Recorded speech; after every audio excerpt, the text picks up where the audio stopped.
pattern readers. I wanted to give you a quick update on what's been happening with production on the Wheel of Time on Prime TV show.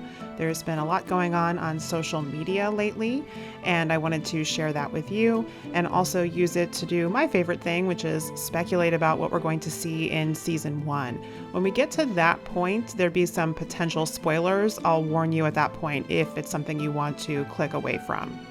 First up is a short video that was shared by the official Wheel of Time Twitter account. And if you're on social media at all, you probably saw that in the past day. But if not, here it is. It's short. Let's take a look at it again.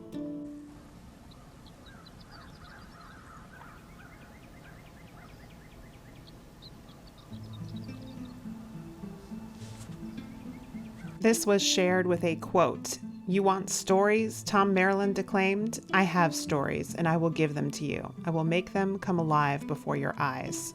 In the video, we see a close-up of text from a page of The Eye of the World describing the Winespring Inn. The book moves down, and we get, in the distance, a fuzzy view of the wine spring and some surrounding areas. This is a still frame of that video, so you can see a large tree, another building. We don't know exactly what that is, stables or a forge. In the video, you can also see in the distance 2 birds circling, ravens maybe. There's really not too much to speculate about here, but there is just such an awesome feeling to see that even in the distance and even fuzzy, we can tell that this set has been fully realized. In response to this video, Rafe Judkins, the showrunner, also agreed to answer 3 questions on Twitter about the Winespring, and some of those were fun and one was kind of interesting, so let's get to those. He was asked, "What were your thoughts walking through it the first time?" And he responded, "Absolutely one of the most emotional moments on the show for me so far. Just standing in the center of Emmons Field felt totally surreal. Looking up at the red roof of the inn, the trouble they'd gone to give each house and villager a profession and a life there, it was amazing." I really can only imagine the experience for those who got to stand on sets like this. It kind of gives you chills just thinking about it. Next, does it smell like honey cakes and fresh bread? And he says it smells mostly like ginger tea, which anyone who spent time on the Watt set would tell you, But there were honey cakes that the wasps and hornets couldn't get enough of, so we had to spray them with a wasp repellent, but they didn't tell me, and I ate one. Way to ruin honey cakes, that's so not cool. Now, this one's kind of interesting. Do we see the Beltane celebration, which in the books we don't see? Rafe says this one might be a spoiler, especially for Winter Night enthusiasts, but yes. So here we have some brief, pretty minor spoilers for the very beginning of The Eye of the World, but in the books we do know that the Trolloc attack happens on Winter Night, which is the night before Beltane, so we never see the Beltane celebration. Now, 2 possibilities here. One is that they really wanted to show a full celebration, and so they had Beltane in the show, and then maybe the Trolloc attack happens that night. And then the other possibility that could be interesting is if the sequence stays the same, we have Winter Night and the attack, and then we actually kind of stick around in Emmons Field enough to see some kind of a celebration, however subdued, the next day. So this next news is not official, but I think very reliable, and comes from the website wattseries.com, where they obtained documents that the Wheel of Time would resume filming on September 7th in the Czech Republic. There was a filming location with a plan for 4 or 5 days of shooting, and the site had been readied prior to that. They also had photos of the general area where the filming would be taking place, and were able to confirm that the shooting would involve horses, with the speculation that this area could be near Faldara or near the Blight, but likely somewhere in the borderlands. Filming resuming on September 7th is also supported by this call for extras casting, and the date here, 7/9, is in the European style, so that's September 7th, not July 9th. They also noted they plan to film for 65 days and finish in mid-December. So that's quite a fair bit of filming for what we expect to be 2 more episodes, and it's possible that there might be some additional shooting reshoots going on here, but that's purely speculative at this point. We've also started to see social media posts from various cast members indicating that they are either on their way back to Prague or were in Prague. This was the first one that I had seen from Marcus Rutherford, who's playing Perrin, and that was back on August 21st that he was heading to Prague.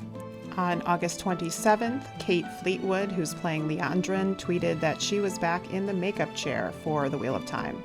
We can basically be sure that all of the major cast members that you would expect to be there would have been back in Prague for the start of filming, including Yosha Stradowski, Rand. We have Hamid Anamashon as Loyal. We have Daniel Henney as Lan. We would know that Rosamund Pike for Moraine is there, Zoe Robbins for Nynaeve, Madeline Madden for Egwene, and Barney Harris for Matt. Now here's where things get really interesting, because we also have confirmed that Kai Alexander, who is playing Min, is in Prague for the filming of the final 2 episodes of season 1. This is a bit surprising, at least to me, because as I've speculated previously, I really think that the main events of season 1 are going to cover through the end of The Eye of the World, and that we would see very little of the Great Hunt in the first season. If you're unsure or not convinced of that, please check out 2 previous videos that I've done that go through all the evidence for why I think that. So now is when I'm going to start getting into speculation for what this might mean for Min's story in season 1, and that will necessarily involve discussing some plot points from The Eye of the World and The Great Hunt. If you are trying to avoid those kinds of spoilers, now's a good time to check out my spoiler-free playlist and make sure you're subscribed to the channel for more, but click off of this video. In The Eye of the World, of course, we first meet Min at an inn in Berlin, and I've thought for some time that that might not necessarily be where the show introduces Min. I suspect we will see Berlin, but it's going to be a much briefer stay than it is in the books. One thought I had a while is that we could get introduced to Min at the Queen's Blessing in Camelin instead. It puts her a little bit later for an introduction, but really otherwise, I don't see any barriers to that being a change.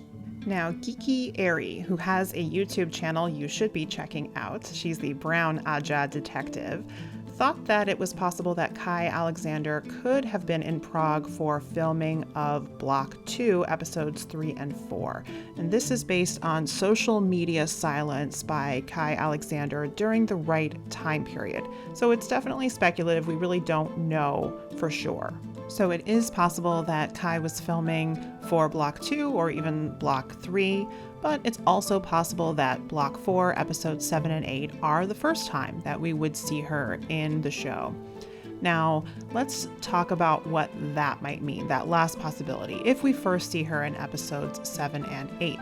If that's the case, I think it does rule out the possibility of her being introduced in Camelin, because it would seem very likely that we would be past Camelin in that block, and instead already in Faldara and the Blight and getting to the end of the Eye of the World.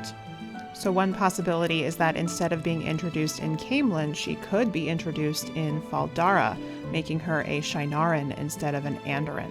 I don't really see any reason why this could not be changed, and why would they do it? One possibility is that Min's viewings, which we get from her as soon as we meet her, give us a lot of information that could be used to speculate about who these various characters are and what their role in the story is going to be. They might want to put that off and tie that into a reveal of who is the Dragon Reborn that's going to happen towards the end of season 1, I expect.